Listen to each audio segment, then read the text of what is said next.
When the heavy iron gates of the federal penitentiary finally opened after 12 long years, I did not call my wife. I did not call my brother. I simply took a cab straight to the Connecticut estate I had built from absolutely nothing. I was supposed to serve 20 years for a corporate fraud I never committed, but a newly unsealed digital footprint had just cleared my name. I thought I was coming home to a family that had suffered alongside me, a family that had waited for my return. But as I stood in the hallway of my own home listening to the clink of ice in whiskey glasses, I heard the two people I loved most in this world laughing. They were laughing about how they had stolen my $50 million company, drained my retirement, and planned to lock me in a nursing home if I ever managed to get out. I did not scream. I did not cry. I just listened. And then I made a decision that would change everything. If you are listening to my story today, take a deep breath, because what I am about to tell you is the kind of betrayal you only think happens in movies until it happens in your own living room. If you have ever been stabbed in the back by the people you trusted most, hit the like button and let me know in the comments where you are watching from. It helps a 70-year-old man know he is not alone in this world. My name is Richard Caldwell. 12 years ago, my life was taken from me. I was the founder and chief executive officer of Caldwell Tech, a company I nurtured from a small garage project into an empire. I had it all. A brilliant brother named Edward, who served as my chief financial officer, and a beautiful, supportive wife named Diana. We were a team, or so I believed. When the federal investigators raided our offices 12 years ago, they found fabricated ledgers and illegal offshore transfers bearing my digital signature. I was blindsided. I went to prison protesting my innocence, believing that my brother and my wife would fight on the outside to clear my name. I spent over 4,000 days in a concrete cell, surviving on the thought of returning to them. Today was that day. The exoneration came suddenly. A routine audit of an old server revealed the truth about the signatures, granting me an immediate and quiet release. They gave me a gray paper bag containing the clothes I was arrested in, and I walked out into the free world. I did not want a parade or a dramatic phone call. I wanted to see their faces. I wanted to surprise the woman who had written me letters for the first few years before her visits slowly faded away. I wanted to embrace the brother who claimed he was working day and night to hold my company together. The cab dropped me off at the end of the long driveway of my Tudor-style mansion in Connecticut. The autumn air was crisp. The manicured lawns looked exactly as I remembered. I paid the driver with the little cash I had left in my wallet and walked up to the heavy oak front door. I knew my keys had been confiscated long ago, but I also knew about the spare key I had hidden inside a fake stone under the large planter on the porch. I reached down my 70-year-old joints aching from a decade of prison beds and felt the cold metal. It was still there. I slipped the key into the lock and turned it quietly. The door pushed open without a sound. The house smelled of expensive vanilla candles and polished wood. It was warm, inviting, and completely silent. I took a slow step inside, holding my gray paper bag. I wanted to call out their names, but a strange, heavy feeling settled in my chest. Call it the instinct of a man who had to survive among predators for 12 years. Something did not feel right. As I walked softly down the long hallway toward the back of the house, I heard a sound coming from my old study. The door was slightly ajar, spilling a slice of warm yellow light onto the hardwood floor. I heard the unmistakable clink of ice dropping into crystal glasses. Then I heard his voice. It was Edward. His tone was not stressed or burdened as he always claimed to be in his rare messages to me. It was relaxed, confident, and dripping with arrogance. "The lawyer just called," Edward said, his voice echoing slightly in the large room. "Richard got his early parole approved today. He is officially a free man." I stopped dead in my tracks. My heart leaped in my chest. They knew. They already knew I was coming home. I raised my hand, ready to push the door open, and announce myself ready to share the joy of this moment. But before my fingers could touch the wood, a second voice spoke. It was Diana. The voice of my wife, the woman I had thought about every single night as I stared at a concrete ceiling. "Well, that is incredibly inconvenient," Diana said. Her voice was ice cold. There was no joy. There was no relief. There was only pure, unadulterated annoyance. "Did you wire the last $10 million from his retirement fund to the offshore account like we planned?" My hand froze in midair. The air in my lungs suddenly felt thick, like I was inhaling glass. I stood perfectly still, my ear pressed near the gap in the door. "Done," Edward replied, letting out a soft, satisfied chuckle. "I finished the transfer an hour ago. Every single trace of his liquid assets has been scrubbed, funneled through 3 different shell companies, and deposited into our Swiss account. That 70-year-old convict has absolutely nothing left to his name. The company is completely in my control, and his personal accounts are empty." I could not breathe. The world spun around me. My brother, my own flesh and blood. The man I had trusted with my entire life's work was casually discussing how he had drained my life savings. Diana let out a dark, mocking laugh that sent chills down my spine. It was a sound I had never heard from her before. "Good," she said, taking a sip of her drink. "Let him come home. What is he going to do? He is a disgraced, broke old man. If he shows up here demanding his life back, we will just toss him in some cheap run-down nursing home. We can claim his mind deteriorated in prison. No one will question us. We have the power of attorney after all." "Exactly," Edward agreed, clinking his glass against hers. "To us, Diana. To the perfect crime and the perfect life." They were toasting. They were standing in my study, drinking my whiskey, celebrating the destruction of my life. In a matter of seconds, 12 years of longing and love turned into a thick, suffocating ash. They had known all along. They had orchestrated it all along. The pain was so sharp, so physical, it felt like a knife twisting between my ribs. I wanted to collapse. I wanted to scream until my throat bled, but I did not. The prison had taught me one very important lesson. When you are surrounded by wolves, you do not cry. You do not show weakness. You observe and you prepare your counterattack.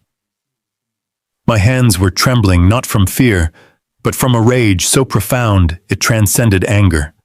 As my hand shook, the cheap gray paper bag I was holding slipped from my grip. It hit a small decorative glass vase sitting on the hallway console table. The vase tipped over and crashed onto the hardwood floor. The sound of breaking glass shattered the quiet elegance of the house like a gunshot. Inside the study, the laughter abruptly stopped. The clinking of glasses ceased. A terrifying, heavy silence fell over the hallway. "Did you hear that?" Edward's voice was tense, sudden panic replacing his arrogance. "It was probably just the wind," Diana whispered, though her voice shook. I did not run. I did not hide. I slowly raised my foot and kicked the remaining shards of glass out of the way. Then I stepped directly into the open doorway of the study. Edward and Diana were standing by the fireplace, their drinks frozen halfway to their mouths.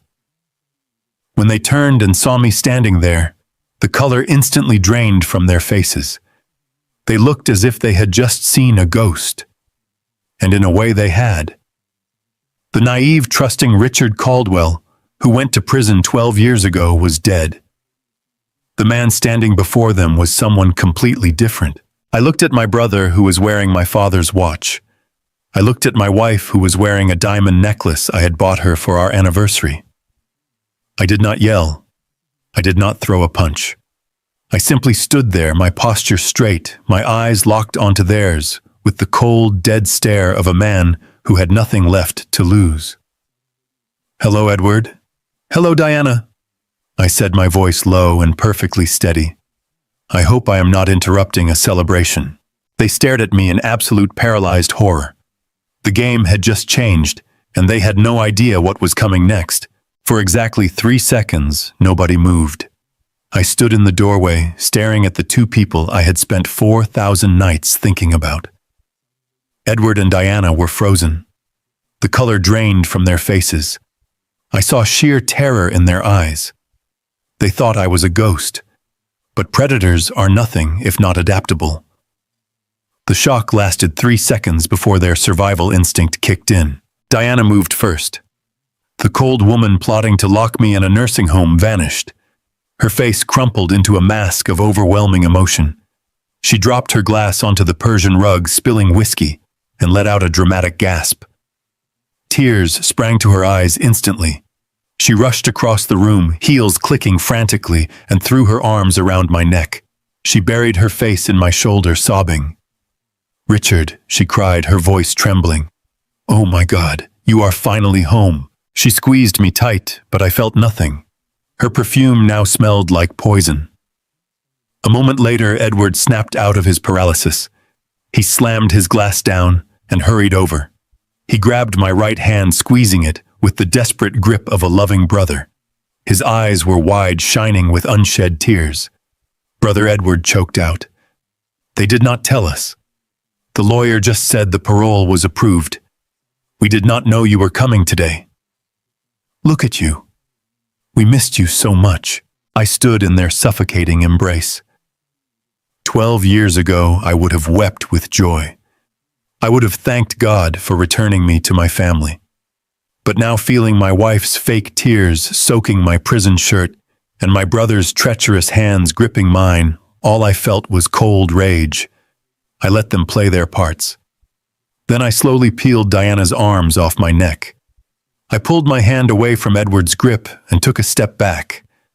The smile I forced was gone. "I missed you too," I said, dangerously calm. "But before we celebrate, I have a question. What $10 million and what offshore account in Switzerland?" The room went dead silent. Diana's sobs hitched. Edward's jaw tightened. They knew I had heard them. I watched their eyes dart back and forth, silently communicating. I wanted to see them fall to their knees and confess. But Edward was far too smart for that. He was the chief financial officer for a reason. He was a master of spinning disasters. He took a deep breath and flawlessly he pivoted. Edward did not look guilty. Instead, he looked profoundly exhausted. He let out a long sigh and ran a hand through his graying hair, playing the burdened martyr perfectly. "I was hoping we could give you one night of peace before explaining the nightmare we have been living," Edward said with terrifying sincerity. "Richard, when you were convicted, the federal government did not just want you in prison. The Securities and Exchange Commission came after Caldwell Tech with everything they had. They wanted to liquidate your entire life's work to pay off federal fines. They wanted to seize every asset and every dollar you earned." Diana stepped forward, wiping her dry eyes, her voice quivering with righteous indignation. "We were losing everything, Richard. The board of directors turned their backs on us. The media called you a monster. We had to make a choice. We had to protect your legacy even if it meant looking like the villains." Edward stepped closer, his tone urgent and pleading. "I hired the best defense attorneys, but they said the only way to shield the company's capital from federal seizure was to move it out of your name entirely. We had to act fast. Diana and I faked a separation of assets. We set up a spousal preservation trust in an offshore jurisdiction where federal agents could not touch it. That is the Swiss account you heard about." He placed a hand firmly on my shoulder, looking at me with the ultimate expression of brotherly devotion. "We funneled every liquid asset, including that last $10 million from your retirement fund, into that trust today, because the final audit was closing. If we had left it in your name, the government would have seized it the moment you walked out of those prison gates. We played the bad guys. We let everyone think we abandoned you, just to save your legacy." Diana moved to my other side, gently resting her hand on my chest. "When you heard me talking about putting you in a nursing home, I was just making a bitter joke about how the media expects us to treat you. We have spent 12 years fighting in the shadows to keep your empire alive. We did it all for you, my love. It was a masterpiece. It was the most brilliant, plausible lie I had ever heard.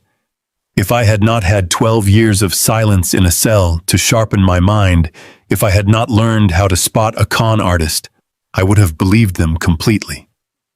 The logic was sound. The legal jargon was accurate. The emotional delivery was flawless. They had rehearsed this contingency plan perfectly, but they had made one critical mistake. They forgot that I knew how much money was actually in my retirement fund before I went to prison.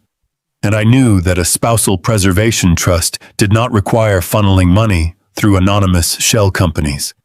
They were lying straight to my face. I looked at Edward. I looked at Diana. I realized how incredibly dangerous they were. If I confronted them now, they would destroy the evidence and probably find a way to eliminate me for good. I had no money, no power, and no allies. I needed time. I needed to play their game better than they did, so I let my shoulders slump. I let out a trembling breath, forcing my eyes to water. I allowed a single tear to roll down my weathered cheek. I reached out and pulled both of them into a tight, emotional embrace. "I am so sorry," I whispered, my voice breaking with manufactured guilt. "I am so sorry I doubted you. I have been in the dark for so long. Thank you. Thank you both for sacrificing so much to save my life's work.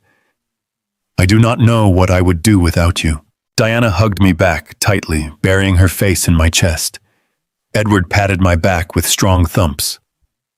"You are home now, Richard," Edward said softly. "Everything is going to be okay. We will take care of you from now on." "I know you both will," I replied, squeezing them closer. But as I held them staring over Edward's shoulder at the dark wall of my study, my eyes were completely dry. The forced warmth in my voice evaporated, replaced by a cold, calculating emptiness. I did not believe a single word they had said. They thought they had successfully manipulated a broken, clueless old man. They thought the danger had passed. But they were wrong. The war had only just begun. The war had only just begun. I quickly learned the rules of my new reality. Under the guise of absolute care and devotion, my brother and my wife constructed a golden cage for me. They moved my belongings into a cramped, windowless guest room on the ground floor of the estate. The room was tucked away at the end of a long, isolated corridor, far from the main living areas. Edward told me with a patronizing smile that it was for my own safety. He said my old legs should not have to take the stairs after so many years sleeping on a hard prison cot. I nodded and accepted my new quarters without a single complaint. I knew it was not about my comfort. It was about keeping me completely out of the way. They wanted me out of sight and out of mind, a convenient ghost haunting the edges of their glamorous life. The restrictions did not stop with my living arrangements. They gave me an allowance of $100 a week in cash, claiming my bank accounts were still frozen by federal regulators. I was a man who had built a $50 million technology empire, and now I was being handed pocket change like a simple teenager. Furthermore, Edward strictly forbade me from visiting the Caldwell Tech headquarters under any circumstances. He cited the intense media scrutiny that would surely follow my release from prison. He warned that my presence would destabilize stock prices and panic investors. I agreed to stay hidden. I played the part of the weary, defeated old man who just wanted a quiet corner to rest his head. But behind the closed door of my windowless room, my mind was racing, cataloging every detail, every lie, and every piece of evidence. The physical signs of their betrayal were everywhere, hidden in plain sight. They were arrogant, flaunting the wealth they had stolen from me, believing I was too naive or broken to notice the truth. One morning at the breakfast table, I watched Edward casually adjust his expensive shirt cuff. Glinting in the morning sunlight was my father's vintage Patek Philippe watch. It was a rare, intricate timepiece that my father explicitly passed down to me on his deathbed. I had carefully left it in the master bedroom safe the day I was arrested.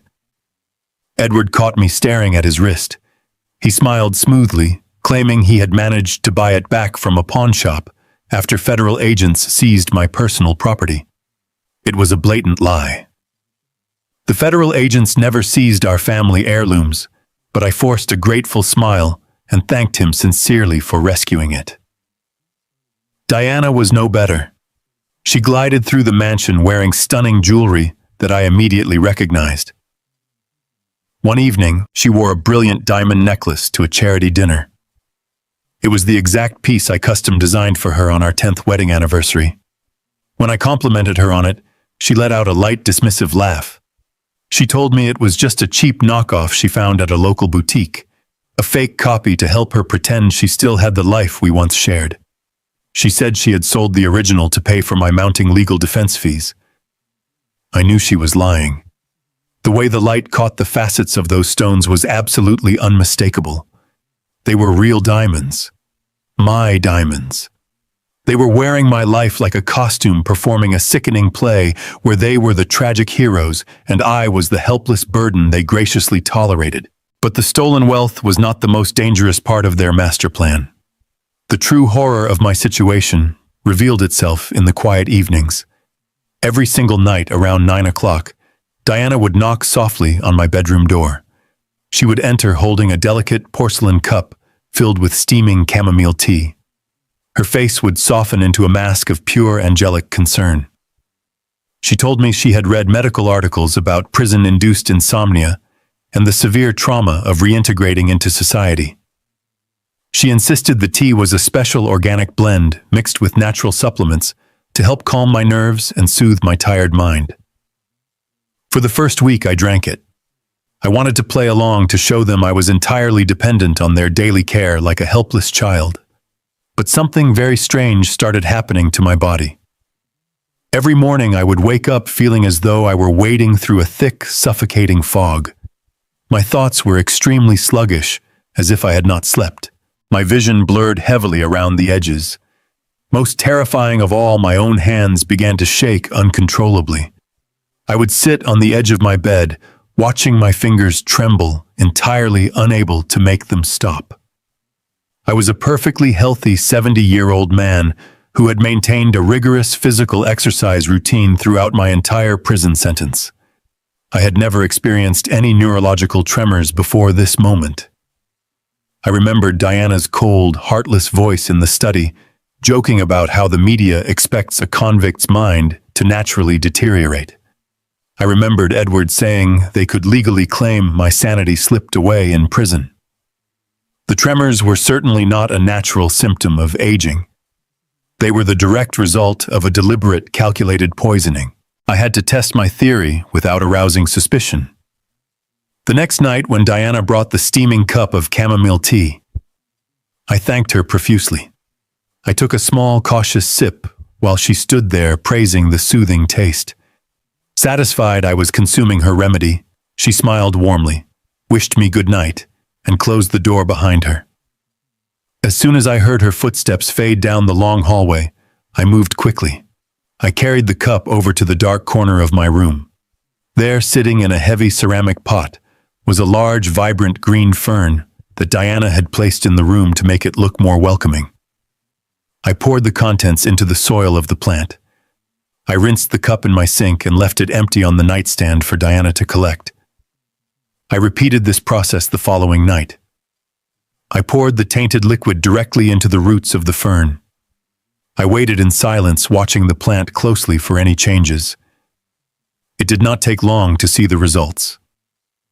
Just 2 days later, the vibrant green fern was completely unrecognizable.